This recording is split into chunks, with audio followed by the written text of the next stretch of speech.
시청자 여러분 안녕하십니까? 2026 학년도 대학 입학 수학력 시험이 90여일 앞으로 다가왔습니다.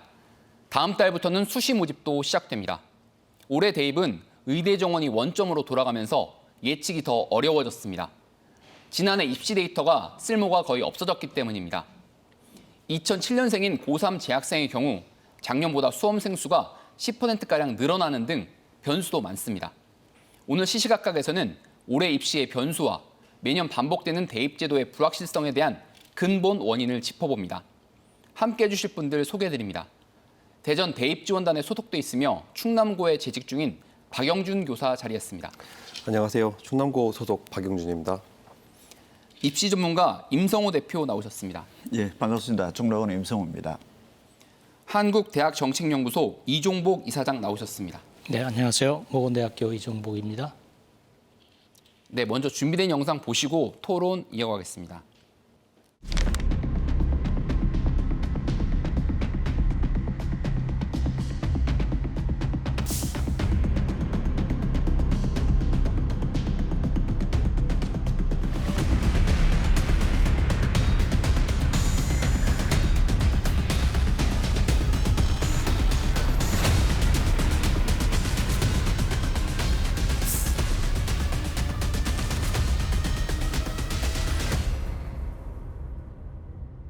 방금 영상에서 보신 것처럼 올해는 2007년생 황금대직대 학생들이 고3이 되는 해입니다. 통계청에 따르면 지난 2007년에 총 출생아 수가 49만 6천 명이 넘습니다. 전년도보다 무려 4만 5천 명 정도 증가했는데 이렇게 늘어난 수험생 경쟁도 아무래도 치열해질 것 같은데 현장에서 보실 때 어떠십니까, 선생님? 그 입시에서 절대 변하지 않는 그 아주 확실한 그 개념이 뭐냐면 이게 경쟁률이 증가하면 반드시 합격자들의 입결도 올라간다. 아, 입결이 올라간다. 그렇죠. 경쟁률이 증가하면 입결이 올라가는데 사회자님께서 말씀하신 것처럼 전 이제 유초등 교육 통계를 일단 좀 잡아왔는데 네. 현재 고3 인원이 이제 작년에 40만 5천 명에서 올해 같은 경우에는 45만 명으로 지금 4만 7천 명 정도가 지금 늘은 걸로 보이고 있습니다. 이게 퍼센트로 따지면 11.7% 정도가 지금 증가한 거고 네. 대전 지역으로 좁혀서 지금 볼 때에도 작년 대비 올해 1,269명 정도가 지금 증가를 했거든요. 네. 그래서 비율로 따지면 9.2% 정도가 증가를 했는데 물론 그 4년대 대학의 그 정원도 4,200명 정도가 올해 증공한 거는 맞아요. 하지만 그 대학에서의 어떤 그 모집 정원의 증가보다 일단 올해 그 고3 학생들의 지금 증가율이 너무 높고 거기 아시다시피 지금 재수생이나 N수생들이 지금 많이 들어오고 있기 때문에 올해는 요 몇 년 사이에 가장 경쟁이 치열할 수도 있을 것이다라고 예측을 할 수 있을 것 같습니다. 대학을 들어가는 문이 어떻게 보면 더 좋아졌다라고도 볼 수 있을 것 같은데요. 좁아졌죠. 네, 아무래도 그 응시생 수가 더 많아졌으니까. 현장에서도 보실 때 어떠십니까, 대표님? 이렇게 응시생 수 늘어난 것이 영향을 좀 많이 주겠죠. 우선 4만 7천 명이 늘어났으니까 전국적으로 고등학교 현장에서는 4% 1등급, 11% 내신 2등급이니까 네. 내신 상위권 학생이 일단 늘었다라고 볼 수밖에 없죠. 그리고 또 의대 모집 정원이 축소되었기 때문에 네. 의대하면 최상위권 학생인데 네. 이게 한 1,500명 정도 줄었다라고 하면 합격선의 최상위권에는 상당한 영향력을 미칠 수 있는 상황이 된 거고 근데 지금 현재 의대 모집 정원 축소 그다음에 고3 학생 수가 한 4만 7천 명 증가 의대 모집이 줄어들었음에도 불구하고 6월 모평을 봤더니 지금 현재 졸업생 등의 접수자가 지금 작년도에 18만 명이었는데 올해 잘하면 지금 20만 명대 육박할 정도로 N수생도 지금 늘어나고 있는 추세다라는 거. 여기에다가 사실 좀 예측하기 어려운 사탄론 이런 여러 가지 변수들이 지금 복합적으로 지금 얽혀져서 점수 예측도 어렵고 또 작년도에 무전공 선발이라든지 의대 모집 정원이 확대됐음에도 불구하고 각 대학들에서 정시 수능 점수 발표 체제를 또 바꿔놨습니다. 그래서 점수가 높아졌는지 낮아졌는지 자체를 지금 현재 확인을 할 수 없게끔 만들어 놓은 상황이라서 금년도 수험생들은 어쩌면 정말 역대 혼란스러운 어떤 그 상황이다 이렇게 볼 수 있는 상황입니다. 현장에서는. 전문가들조차도 입시 예측이 좀 어려운 상황 이렇게 보면 되는 거겠죠. 네, 맞습니다. 학교 입장에서는 어떠십니까? 네, 이 똑같은 사항을 두고 지금 두 가지 서로 다른 그런 입장에 처해 있는 것 같아요. 예. 저처럼 이제 지역 대학에 근무하는 사람들은 올해는 좀 입시가 좀 수월해질 수 있을까? 그래서 굉장히 좀 반기는 그런 분위기인데 수험생 입장에서 보면은 이제 10%의 수험생이 늘어났다. 그리고 말씀하신 대로 지금 N수생 숫자도 네. 18만에서 20만 정도로 늘어나지 않습니까? 그럼 그 경쟁이 더욱더 가속화되고 있어요. 근데 기본적으로 우리 입시는 상대평가 위주로 이루어지고 있고 주요 과목들이 다 상대평가로 돼 있어요. 뭐 영어나 국사 이런 과목을 제외하면 그러다 보니까 학생 수가 많으면 상대적 경쟁이 더 치열해질 수밖에 없고 가장 중요한 것은 지금 말씀하셨던 대로 작년 입시가 의대 증원으로 인해서 완전히 이상적인 그런 이상한 입시였기 때문에 그때 쓰여졌던 데이터가 올해는 전혀 무용지물이 되어버렸기 때문에 모든 전략도 갈아엎어야 되고 준비했던 방향도 바꿔야 되고 예측하기 굉장히 어려운 학부모나 학생, 수능생 입장에서는 굉장히 어려운 입시 상황이 됐다 이렇게 생각이 됩니다. 방금 교수님께도 짚어주셨던 것처럼 작년에 의대 정원이 늘어났다가 올해 다시 이제 원점으로 돌아가면서 특히 이제 민감하게 느껴지는 상위권 학생들의 입시 예측이 굉장히 어려졌다 이런 분석은 다 공통적인 것 같습니다. 현장에서 이제 우리 선생님께서는 학생들을 또 상담을 또 지원하고 계시잖아요. 이런 부분에 대해서 좀 영향이 굉장히 크실 것 같은데 어떻게 좀 상담하고 계세요? 일단 가장 지금 제가 생각할 때 좀 어려운 부분이 수험생들이나 학부모님께서 굉장히 심리적으로 많이 불안해하신다라는 게 느껴지고 있어요. 그러니까 작년에도 분명 역대급으로 힘들다고 했었거든요. 작년에는 의대가 증원되고 무전공이 들어오면서 굉장히 어려움이 많았었는데 올해는 반대로 이제 의대가 없어지고 갑자기 없어졌잖아요. 그것도.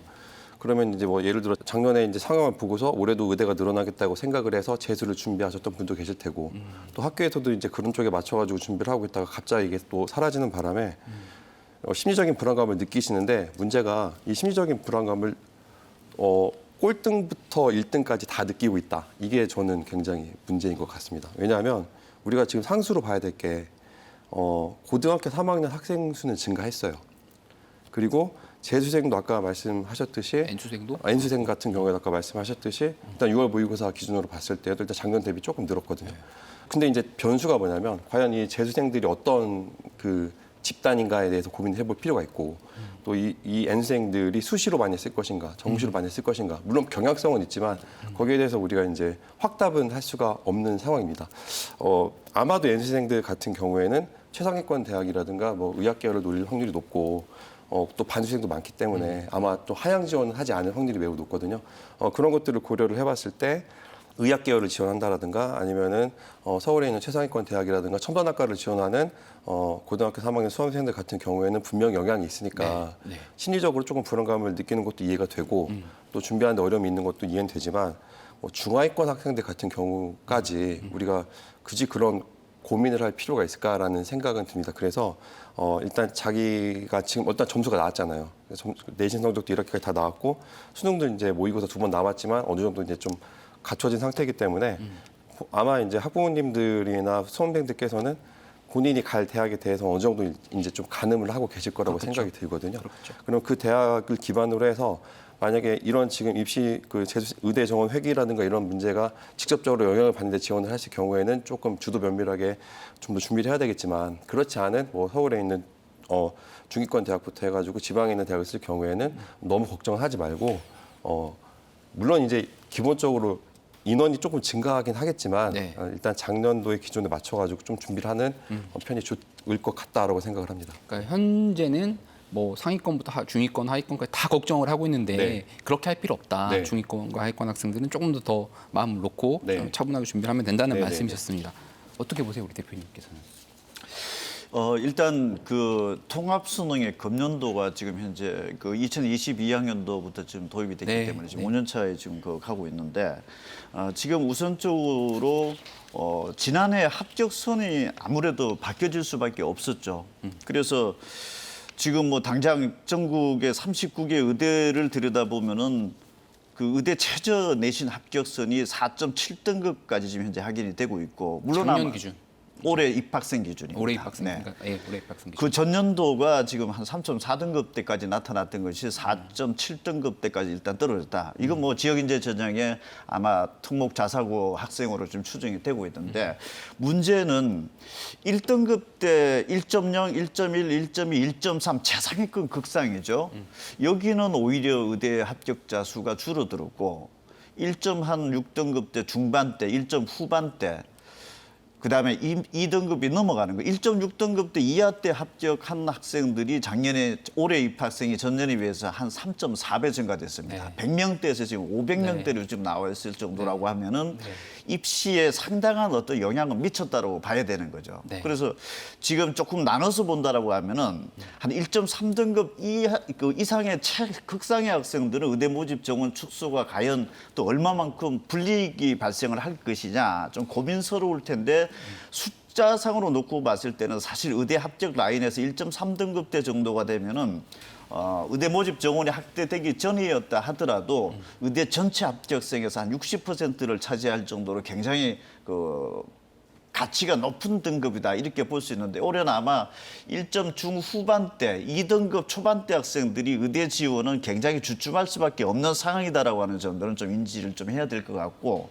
그리고 지금 현재 본인의 학교 내신 등급에 대한 어떤 그 기준점 자체는 어느 정도 위치에 돼 있느냐라고 하는 부분들은 각 대학별로 지금 현재 공개되고 있는 합격선은 분명히 철저하게 좀 체크를 해봐야 될 것 같고 2025학년도 의대 모집 정원이 확대됐던 해보다는 2024학년도 데이터들을 굉장히 좀 참고치로 좀 많이 해야 될 것 같고 무전공 선발 전형이라든지 이런 부분들은 지난해 사실상 전면 도입이 확대된 것이 지난해부터이기 때문에 지난해 합격 점수를 또 굉장히 좀 예의주시를 해야 되고 그런 상황인데 중하위권대 같은 경우에는 사실은 분명히 좀 인식을 해야 될 거는 각 대학들에서 합격 점수를 공개를 하죠. 네. 매년 공시를 하게끔 되어 있는데 학생부 종합전형이나 학생부 교과전형에서는 학교 내신 합격 점수를 공개를 해야 됩니다. 그럼 가장 중요한 것이 대학 입장으로 봤을 때는 점수가 공개돼야 되기 때문에 학교 내신 등급의 정량적 지표에 대한 가치는 굉장히 크다고 볼 수 있죠. 그 자체가 대학의 서열화가 지금 그 발생을 하고 있는 상황이기 때문에 그래서 학교 내신의 어떤 그 정량적 수치적 어떤 등급은 굉장히 중요하다. 그래서 대학에 발표됐던 사항들이랑 좀 비교를 해볼 필요가 있고 정시에서는 뭐 일부 대학에서 내신도 반영한다라고 하지만 대학의 입장으로 봤을 때는 정시에서는 수능 점수를 공개를 해야 됩니다. 수능 점수 자체가 곧 대학의 순서가 될 수 있기 때문에 어쩌면은 학교 내신보다는 절대적으로 수능 점수가 내신이 반영이 되는 전형이다 하더라도 중요해지는 상황이다. 일단 근본적으로 이런 틀 자체는 좀 이해를 해놓고 입시에 접근하는 것이 좀 바람직하지 않을까 이런 생각은 듭니다. 의대 정원 확대에 따른 올해 의대 정원 확대에 따라서 내신 등급이 좀 낮아진 학생들이 포함됐었는데 그런 건 좀 이제 변화가 되면서 올해 의대 정원이 다시 원점으로 돌아가면서 꼼꼼히 좀 챙겨야 될 부분에 대해서 우리 대표님께서 짚어주셨는데요. 교수님, 그러니까 어떻게든 상위권 학생들은 의대 정원의 원점으로 복귀하는 부분에 대해 굉장히 영향을 받을 수밖에 없고 그런데 이제 상위권 학생들이 영향을 받으면 줄줄이 도미노처럼 이게 중위권, 하위권 학생들도 영향을 받을 수밖에 없는 또 구조이기도 하잖아요. 네. 이런 부분에서 좀 어떻게 봐야 될까요? 네, 그러니까 작년 의대 정원을 대폭 확대함으로써 의대에 가고 싶었던 학생들이 참 좋은 기회였었죠. 그래서 많이 입학을 했고 그렇지만 이제 그 증원 현상이 올해까지 계속 내년까지 이어질 거로 생각하고 미리 실패했던 학생들이 이제 재수로 돌입했던 학생들이 있을 수 있어요. 상당히 많을 수도 있다. 아까 말씀하실 때도 18만에서 20만으로 N수행이 늘어났다는 그 2만의 차이가 어디서 왔는지 그런 여파도 있을 거로 조심스럽게 예측해 볼 수 있고 또 아까 또 말씀하실 때 1.3등급 학생들이 오히려 떨어졌는데 그 이하의 학생들이 합격한 경우도 많이 있었다. 그런 말씀하셨는데 이게 이제 지역인재 전형으로 지원했던 학생들과 아주 최상위권 학생들은 지역인재와 상관없이 수도권 의대에 지원했던 학생들. 그렇겠죠. 그래서 이제 양극화가 벌어지는 거죠. 오히려 낮은 학생이 지역인재에서 합격했는데 더 좋은 학생들이 떨어졌을 수도 있고 그 학생들이 그러면은 어디로 갔겠는가? 재수로 밀려났을 수도 있다. 그래서 그런 점도 또 염두에 둬야 될 포인트 중에 하나라고 생각하고요. 이게 단지 의대는 이제 자연계지만 자연계 대학에만 학과에만 영향을 끼치는 것이 아니라 네.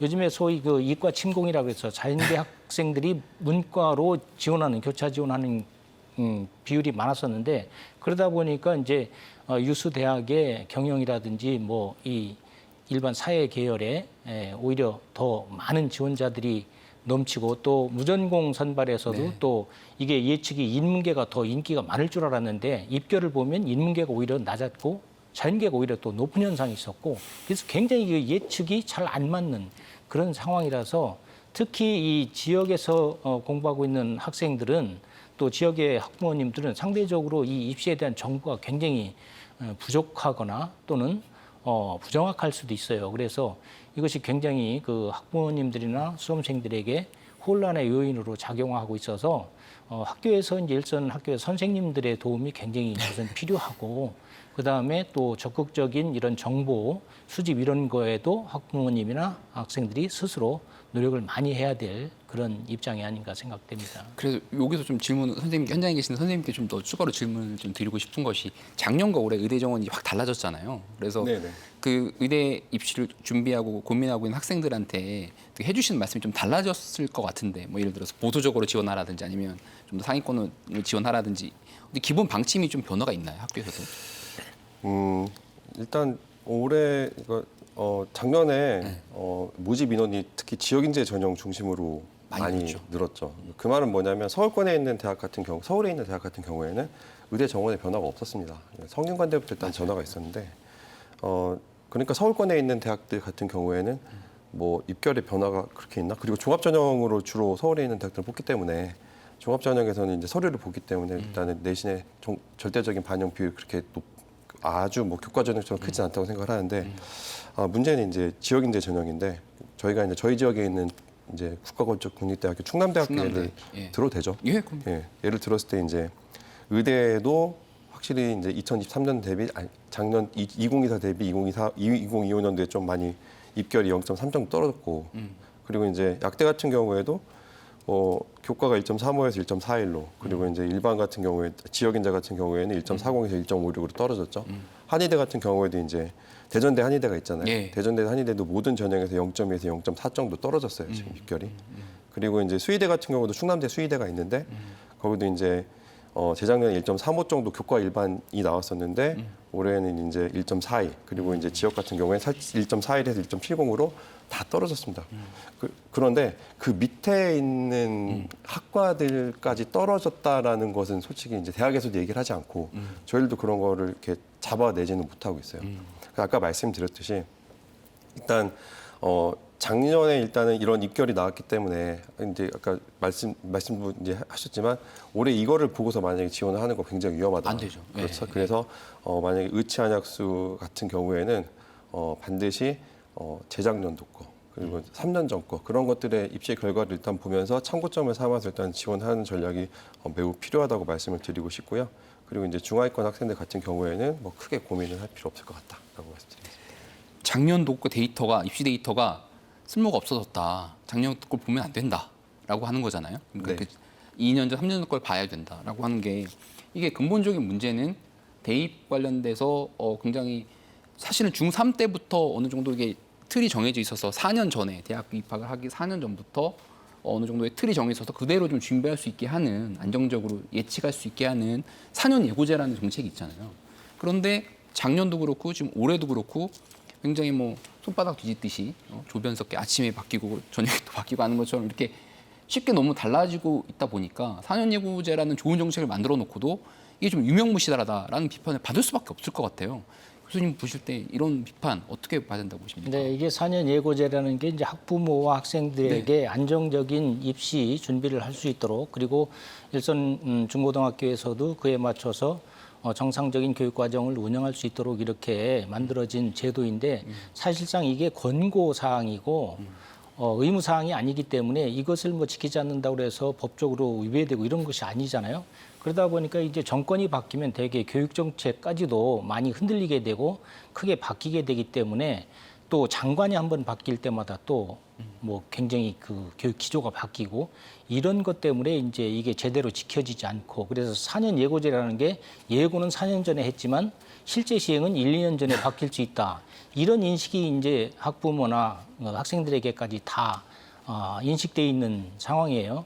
그래서 이거를 좀 더 법으로 좀 4년 예고제를 준수할 수 있는 이런 강압적인 조치가 필요할 것 같고 만약에 필요해서 지난번에 의대 증원이라든가 이런 것처럼 뭔가가 입시에 영향을 끼칠 수 있는 변화가 있을 때는 무슨 영향평가 보고서라든지 이런 제도를 좀 도입해가지고 이런 제도가 지금 바뀜으로써 불이익을 받거나 혼란을 일으킬 수 있는 이런 영향적 요소가 환경적 요소가 어떤 것이 있는지 이런 것들을 좀 정책적 차원에서 보고 갈 수 있는 이런 시스템 같은 게 있었으면 좋겠고 또 이런 입시를 관리하는 것을 단지 교육부에게만 의존할 것이 아니라 교육부는 기본적인 그 시행만 관리하고 이런 큰 정책을 좀 다듬고 관리하고 이러는 것을 민간 차원의 어떤 부서 이런 것 위원회라든가 이런 걸 좀 만들어서 그쪽에서 장기적 차원의 어떤 교육 정책을 그 정권과 혹은 뭐 정치와 상관없이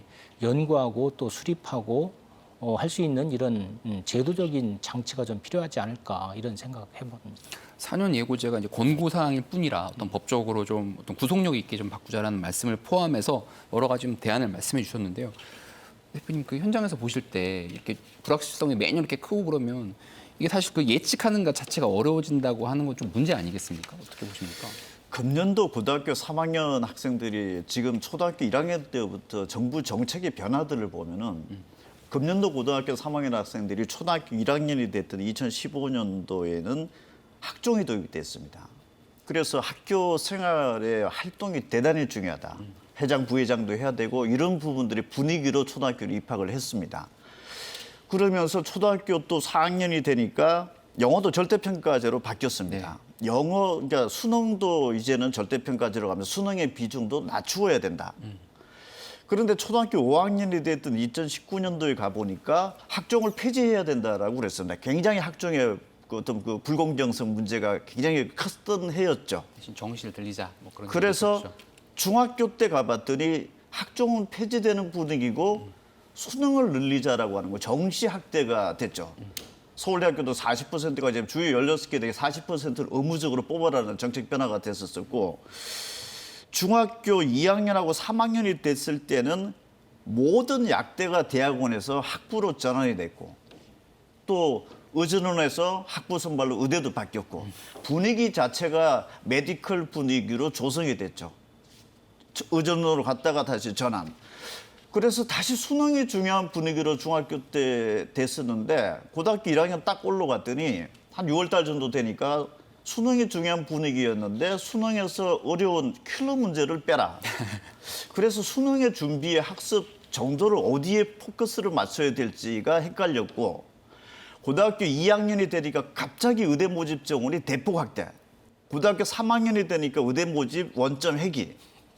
어디에다가 이거 초점을 맞추고 공부를 했어야 되느냐라고 놓고 돌이켜 보면은 엄청난 어떻게 보면은 금년도 고등학교 3학년 학생들에게 모험을 참 해왔다라는 거. 그래서 이 부분을 다시 한번 12년간을 되짚어 보면은 정책이 어떠해야 되고 어떠한 영향력을 미쳤을지에 대해서는 정말 정책을 만들고 발표했던 그 파트에서는 이것부터 한번 되짚어 보면은 대략 어떻게 또 방향을 잡아야 되지 않을까 싶고 어쨌든 금년도 고3들 12년간 걸어온 길로 놓고 봤을 때는 어디에다 방향을 맞춰야 될지를 정말 1년 전의 상황도 몰랐었다라는 거.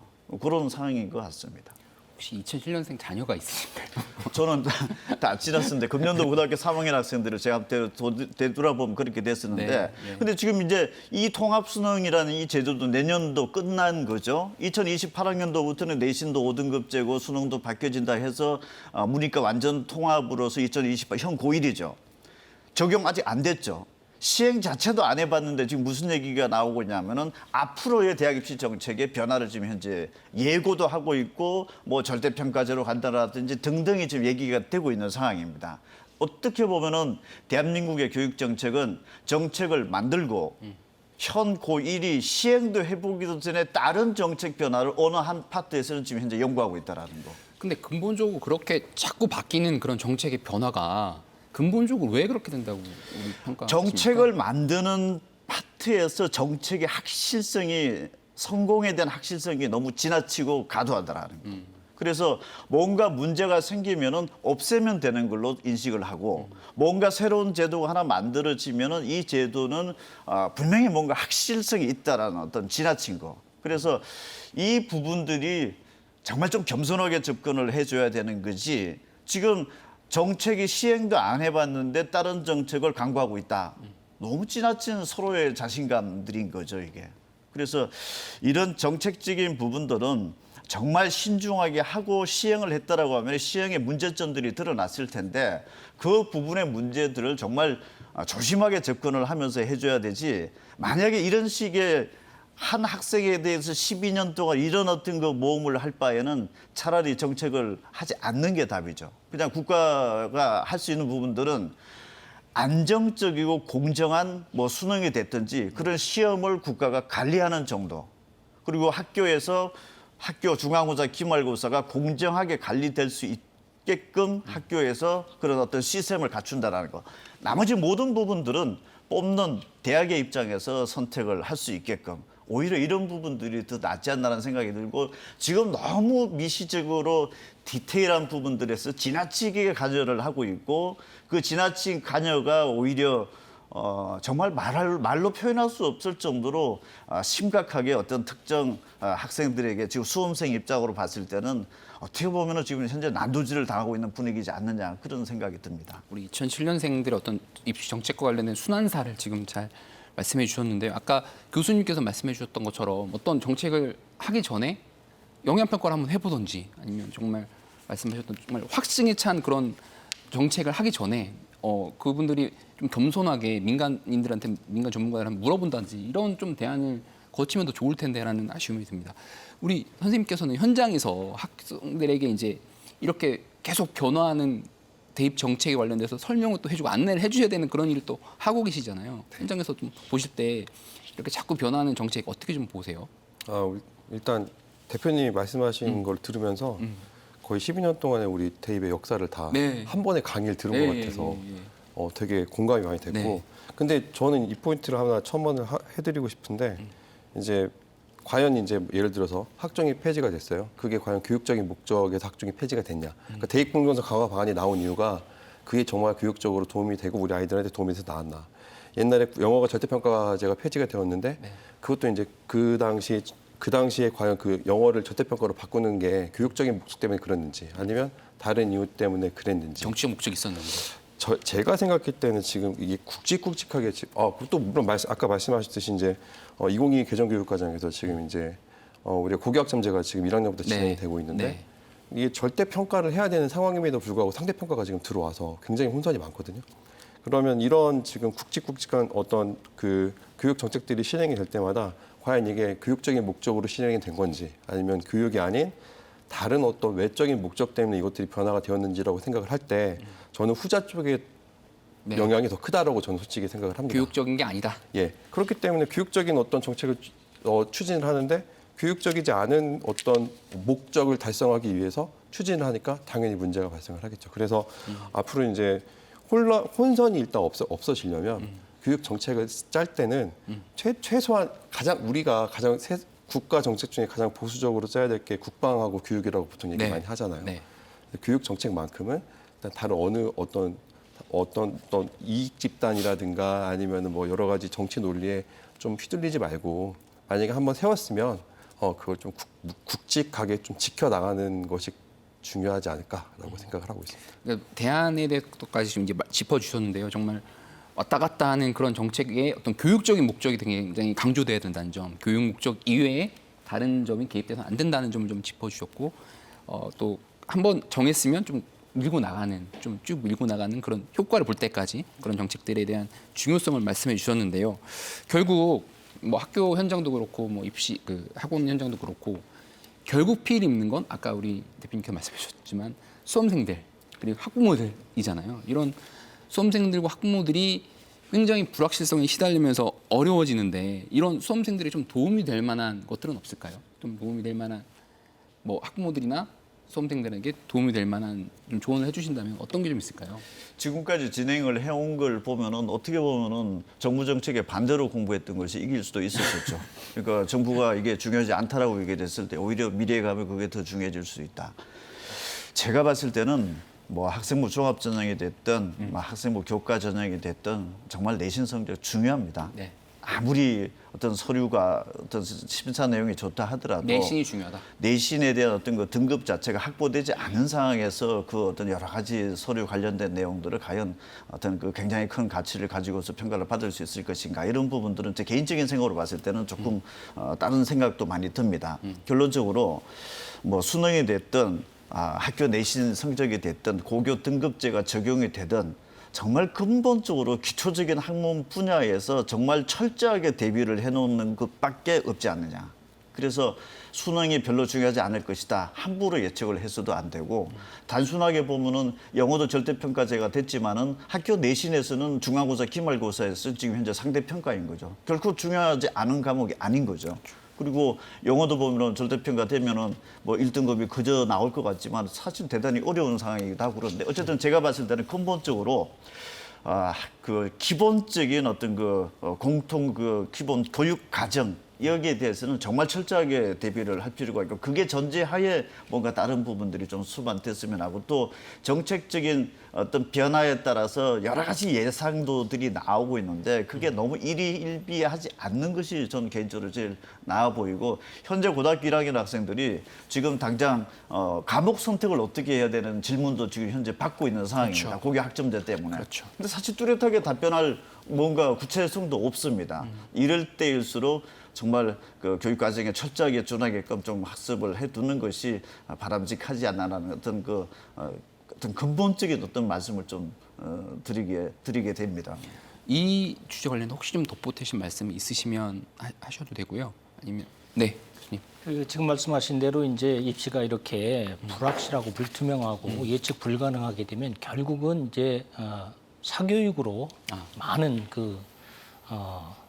눈이 돌아갈 수밖에 없어요. 사교육 올해 이제 기준으로 작년 기준인가요? 사교육비가 27조 몇천억이라고 그러죠. 그리고 개인당 1인당 사교육비가 월 44만 원.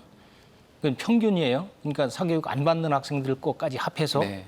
받는 학생들은 55만 원 이상 든다고 그러는데 물론 이제 사교육에 종사하시는 원장님도 나오셨습니다만 사교육이 순기능이 있고 역기능이 있어요. 그래서 이게 모든 국민이 다 사교육에 몰입하게 되면 공교육은 붕괴되고 사실 지금 공교육이 굉장히 찬밥 대우를 받는다고 그럴까? 어렵죠. 예, 네. 이런 현상인데 이 공교육을 살리기 위해서는 지금 원장 말씀하셨던 대로 이 내신 성적이 굉장히 중요하고 그리고 입시가 예측 가능하게 돼야 되는데 선생님 말씀하셨던 대로 이 입시 제도가 계속 바뀌니까 이 바뀌는 어떤 제도를 만들어도 문제없는 제도는 없어요. 그렇죠. 문제가 있어도 그걸 보완해 가면서 유지해 나가고 지속해 나갈 때 예측 가능성이 생기는 건데 이게 조금 문제 있으면 새로운 정책 내놓고 이렇게 하면 될 거야. 그것도 2, 3년 지나가면 또 문제가 생겨요. 계속 바뀌게 되니까 올해 2007년 출생 아들처럼 굉장히 혼란스러운 이런 입시를 치러야 되는 그런 일이 계속 반복되는 거죠. 공교육이 좀 어려움에 빠질 수밖에 없다라는 그런 말씀을 해주셨어요. 근데 조금 또 중요한 올해 2026학년도 입시의 또 하나의 변수가 이른바 사탐론이라고 이 사회탐구 영역 그냥 그쪽으로 많이 학생들이 선택을 한다라는 얘기일 텐데요. 문제는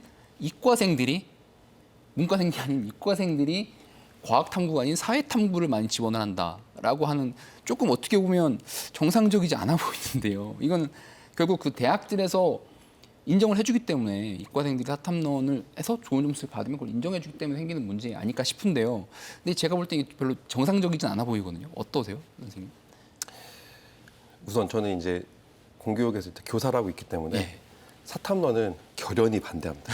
교육적으로 정말 이건 굉장한 손실이다라고 생각을 합니다. 그런데 이제 입시만 놓고 보자면 지금 상당히 많은 거의 지금 20개, 30개 넘는 대학들이 지금 사탐과 과탐에 일단은 문호를 다 개방을 했거든요. 예. 그러니까 사탐을 들어도 사회탐구를 응시를 해도 일단은 뭐 지원할 수 있는 공대도 많이 생겼고 심지어 의대 같은 경우에 일단 문호를 개방한 의대들이 꽤 많이 생겼어요. 그러니까 이런 상황을 놓고 봤을 때 과연 이거는 교육적으로 옳지 않다라는 논리만 가지고 아이들이 들어가는 걸 막을 수 있나라는 거에 대해서는 굉장히 그러니까 애들 저는 교사로서는 반대하지만 아이들 입시 지도하는 입장에서는 효과가 있다면 생각을 해볼 수 있지 않을까라는 생각이 들고 그래서 이제 서울에 있는 대전은 아쉽게도 아니지만 서울 중등지대연구회에서 이제 조사를 한 걸로 보면은 그 과탐을 네. 2개를 선택을 해서 1등급에서 3등급 정도 맞는 애들 있잖아요. 예. 네, 그런 애들 같은 경우에는 사탐으로 하나를 바꿨을 때 효과가 그렇게 많지는 않다고 하더라고요. 그러니까 성공 확률이 50% 미만이에요. 그런데 과탐 2개가 평균이 4등급 미만인 아이들 같은 경우에는 그중에 한 과목을 사탐으로 바꿨을 때 올라가는 비율이 50% 이상입니다. 지금 서울에서 일단 조사를 한 걸 봤을 때는. 그런 거를 봤을 때는 일단 모든 학생들이 일단 지원하는 것은 조금 어렵겠지만 만약에 과탐에서 등급이 좀 낮은 아이들 같은 경우에는 사탐론에 대해서 고민을 해볼 수밖에 없는 지금 상황이 만들어졌어요. 이거는 정말 문제가 많은 거예요. 하지만 효과는 분명히 있어요. 그래서 그 관련해가지고 이제 걱정거리가 뭐냐면 네. 3가지로 볼 수가 있는데 첫 번째가 이제 과탐을 선택한 학생들입니다. 그 과탐을 2개를 선택한 학생들 중에서 사탐으로 많이 넘어간 과목이 있어요. 생명과학 1이라든가 지구과학 1, 이 인원수는 제일 많고 비율로 따지자면은 이제 화학 1을 선택한 애들이 사탐 과목으로 많이 넘어갔거든요, 작년 대비. 근데 그렇게 됐을 경우에는 이제 생명과학 1이나 지구과학 1, 특히 화학 1에 남아 있는 아이들 같은 경우에는 이제 일단 모집단이 줄어드니까 등급을 따는 데 어려움이 상대평가니까. 예. 많겠죠. 예. 예. 그 다음에 두 번째가 이제 사탐을 선택하는 애들. 사탐으로 많이 간 과목이 뚜렷하게 사회문화하고 생활과윤리예요. 그럼 사회문화하고 생활과윤리를 지금 선택한 문과 학생들, 문과 성향의 학생들, 그 아이들 중에서 뭐 1등급 아이들은 문제 없을 것 같아요. 왜냐하면 아무리 이과 애들이 사탐으로 넘어갔다고 해서 1등급을 맞기는 어려울 테니까. 그렇겠죠. 그러면 이제 이과에서 넘어간 애들은 뭐 잘하면 3등급, 뭐 4등급 정도 할 것 같은데 그렇다면 문과에서 사회문화나 생윤에서 3등급, 4등급 혹은 그 밑에 등급을 맞던 애들 같은 경우에는 빨간불이 켜졌다. 분리해줄 수밖에 없죠. 그렇죠. 예. 분리해줄 수밖에 없는 거죠. 그리고 이제 세 번째 마지막으로 공교육의 대학교 공교육이 과연 이게 이런 아이들을 받아가지고 얘네들이 공대에서 문해력이 있을 것인가라는 걱정이 듭니다. 그러니까 대학교 입장에서 어떻게 대학교에서 공부할 수 있는 능력을 평가하는 게 대학 수학 능력 시험인데 공대나 이공계에서 뭐 물리화학이라든지 어떤 근본이 되는 학문에 대해서 당연히 평가를 해야지 사탐에 대해서 이렇게 문호를 넓혀주고 하는 것이 바람직하지는 않아 보이거든요. 아까 그래서 이제 선생님께서 이게 바람직하지 않다라고 말씀하셨는데 현실적으로 점수를 따는 데는 도움이 되기 때문에 실리적으로 도움이 되기 때문에 한다라는 말씀이신 거잖아요. 현장에서도 좀 많이 느끼실 것 같아요. 이런 학생들이 정말 많을 것 같은데. 사탐러는 기가 막힌 입시 전략이죠. 그리고 한번 되돌아 봐야 될 거는 대한민국 과학교육에 심각한 문제가 지금 노출되고 있는 거죠. 지금 물하생지라고 그러죠. 지금 정부에서 반도체 첨단학과 집중 육성 정책을 발표를 하고 있는데 가탐 4과목 중에서 물리하고 화학 선택자는 거의 없습니다. 다 생명과학, 지구과학에 70%가 몰려져 있다는 얘기고 그 2과목을 그래도 부담이 없는 2과목 하는 것도 얼마만큼 부담이 생기길래 사탐으로 갈아탄다라는 거.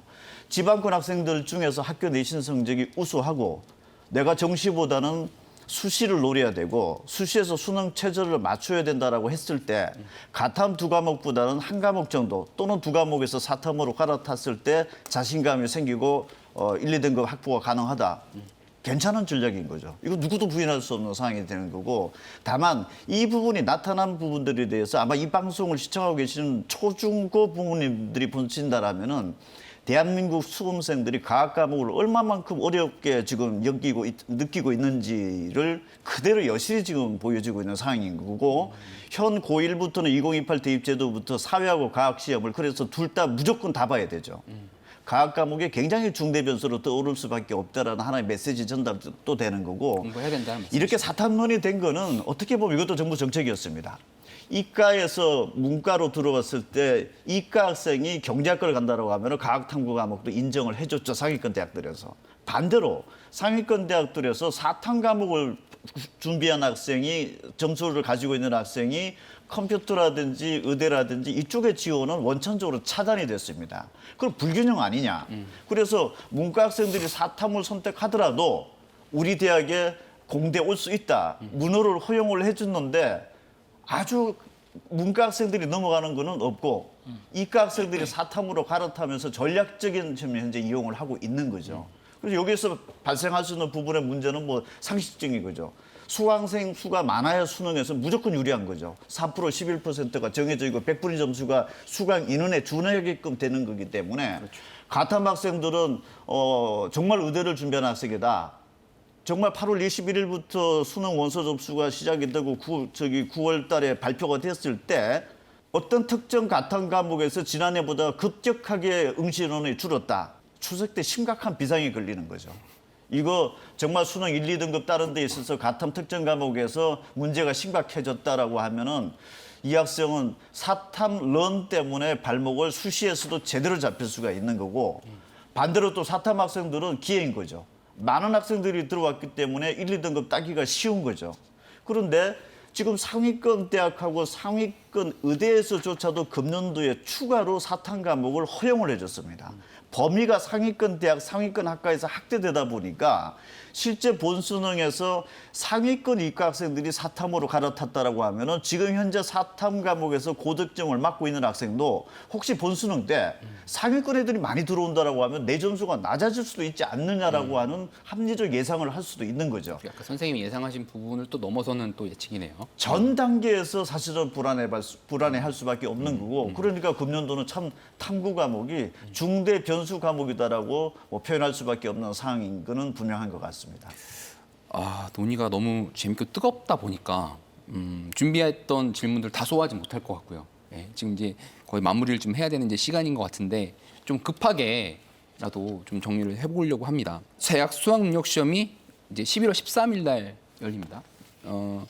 한국교육과정평가원이 수능 시행 세부 계획도 발표했는데 올해 수능 출제 경향 어떨 것인지에 대한 전망을 우리 교수님부터 먼저 좀 듣겠습니다. 네, 우리나라는 수능 시험이 이제 대학 입학을 결정짓는 가장 큰 요인이었는데 이 해마다 이 난이도라든지 뭐 이런 걸로 굉장히 그 골머리를 앓고 있죠. 네. 근데 이제 미국 같은 경우는 이게 굉장히 오래된 SAT나 ACT 같은 제도가 큰 변화 없이 계속되어 오기 때문에 데이터도 굉장히 누적되어 있고 사람이 결국 하지만 그 시스템이 굉장히 정확하게 적용됩니다. 그래서 같은 학생이 예를 들어서 ACT, SAT 시험을 뭐 많이 볼 수 있는데 계속 봐도 크게 점수 폭이 이렇게 등락이 없어요. 거의 일정하거나 공부한 만큼 1, 2점 올라가거나 이런 정도죠. 근데 우리는 수능이 매번 볼 때마다 불수능이다, 물수능이다 해서 굉장히 논란도 많고 또 실제로 출제하는 사람들은 스트레스가 너무 심해서 오히려 뭐 사망하는 경우도 있을 정도로 이렇게 어려운데 이게 사람이 하는 일이기 때문에 뭐 이렇게 예측한다는 게 굉장히 불가능한 시스템이에요. 그래서 우선 이 수능 시스템을 좀 더 축소하고 안정적으로 갈 수 있는 장기적으로 갈 수 있는 이런 체제로 좀 바꿨으면 좋겠다 이런 생각이 들고요. 그러다 보니까 이제 수능을 안 보고 갈 수 있는 그런 대학도 많죠. 네. 이제 중하위권 대학이나 지방 대학들은 이제 수시로 대부분 학생부로 이렇게 입학할 수 있는데 이게 그렇다고 해서 학생부만 믿고 가만히 있을 수 없잖아요. 수시만 믿고 있을 수도 없고 또 수능을 또 공부해야 되고 이제 이중고에 시달리는 학생들은 내신 관리도 해야 되고 수능 관리도 해야 되고 그래서 어떤 과목은 상대평가고 어떤 과목은 절대평가고 또 매년 예를 들면 국영수는 뭐 킬러 문항 없어져 가지고 좀 평이하게 갔다. 그런데 오히려 사탐, 과탐, 탐구 영역에서 또 변수가 생기고 그래서 오히려 그쪽이 이제 큰 팩터로 작용하는 수도 있고 그런데 우리 이제 이 그 수시에서 수능에서 그 선택 과목이 많다 보니까 이 과목 간의 유불리가 굉장히 심각한 거예요.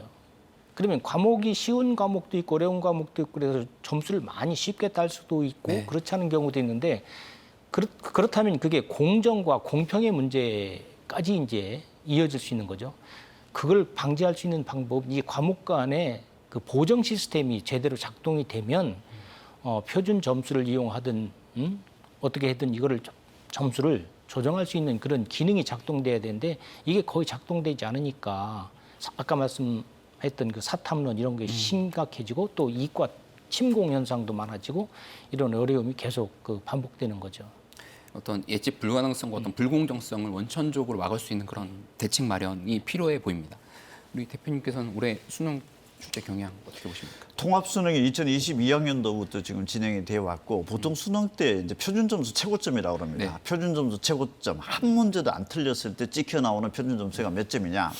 140점대 정도가 나오면은 그의 수능은 변별력 있게 나름 어렵게 출제됐다 이렇게 평가를 하는데 국어 수학이 2022학년도 지금 최근 4년 동안 보면은 일부 국어 과목에서 뭐 한 번 정도는 있었지만은 140점은 거의 다 넘고 있습니다.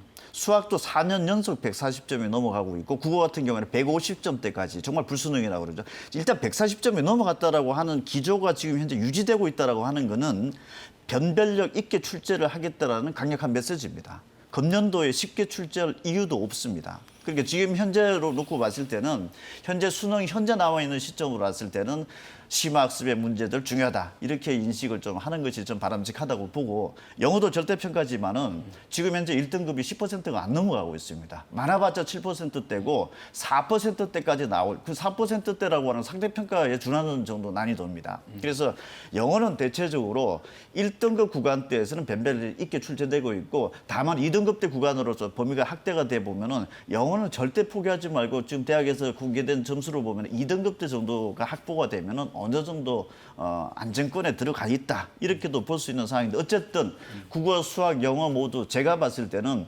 변별력 있게 출제된다는 기조를 좀 가지고서 공부를 하고 9월 3일 날 9월 모평 이제 마지막 보게 되는데 그때 결과가 혹시 쉽게 출제됐다 하더라도 너무 안이하게 생각할 수는 없는 상황이다. 변별력 있게 출제될 것이다라고 하는 것에 저는 좀 기대를 하고 있는 상황입니다. 예상을 하고 있는 상황입니다. 계속 반복적으로 좀 어렵게 변별력 있게 출제되는 경향이 있다. 올해도 그럴 것이다라는 어떤 예측을 해주셨습니다. 선생님께서는 어떻게 보십니까? 이제 말씀하셨던 부분들은 일단 제외하고 나머지 부분 얘기하자면 일단 저희 이제 고등학교 3학년 학생들이 알기 쉽게 설명을 하자면 우리가 6월 모의고사를 봤잖아요. 네. 평가원에서는 수능을 보기 전에 2번 연습을 해요. 6월하고 9월에 연습을 하는데 일단 6월 모의고사에서 국어는 표점이 135점에서 올해 같은 경우 148점으로 조금 늘었고 수학 같은 경우에는 조금 쉬워졌고 영어는 무지 쉬워졌죠.